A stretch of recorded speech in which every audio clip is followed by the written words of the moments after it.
Hey, good morning, church. Karen and I are standing here in one of the most significant Bible spots in all of Jewish history, all of human history, actually. We're here on tour in Israel with almost 100 people.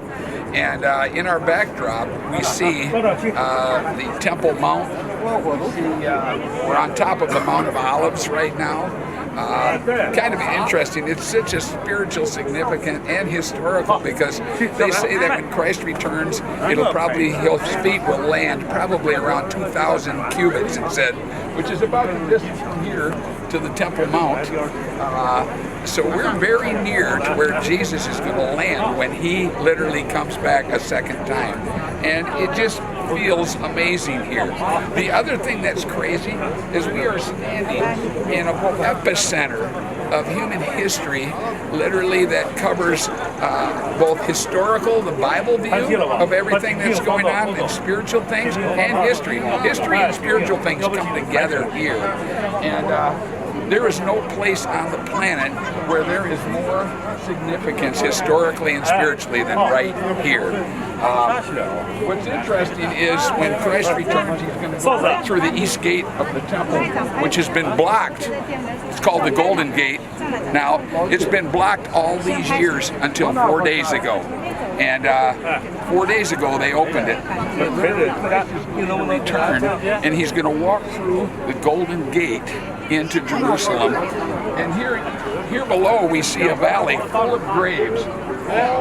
Between here and the Temple Mount are graves, thousands of graves, because early believers wanted to be in the place where the resurrection was going to occur first, and they wanted to be there when Christ returned to rise from the dead, because it said when he returns, the dead will rise in Christ. And they're all buried face down with their faces toward Jerusalem, but on their backs, so that when they rise from the dead, they'll all be standing and facing Christ as he returns. What a sight that's going to be. Crazy. The other thing that's amazing about this is this called the Kidron Valley, called the Valley of Jehoshaphat, and it says, God said in the end times, I will enter into judgment with all nations in this valley.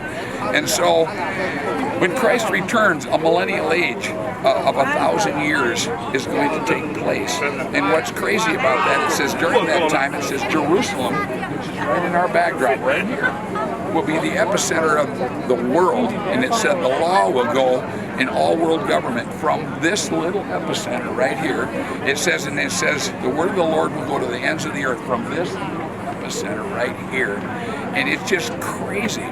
And even the feasts of all the Old Testament feasts that were significant and celebrated by Israel, the one feast that will still be celebrated will be the last feast, the Feast of the Tabernacles, which means God dwelling among humanity. It said all nations in the book of Zechariah will come every year to celebrate the tabernacles to this place. And if a representative from a nation does not come, there'll be no rain, there'll be a drought in that nation. So we see, we will never see the spiritual and the natural come together more than in this spot. It's the epicenter of human history. Last thing, in Hebrews it says that Mount Zion, which is right over there, it says Mount Zion represents God's kingdom in perfect order, top to bottom.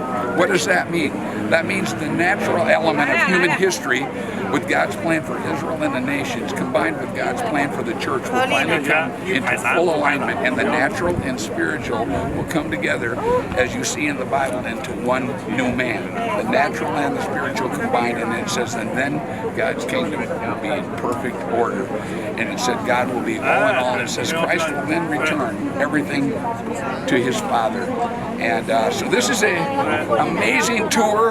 There's so much significance, we could go on and on and on, but stay tuned, church, because as we go to different places, we are going to give little vlogs like this, or little shots, so that you can take the journey with us. God bless.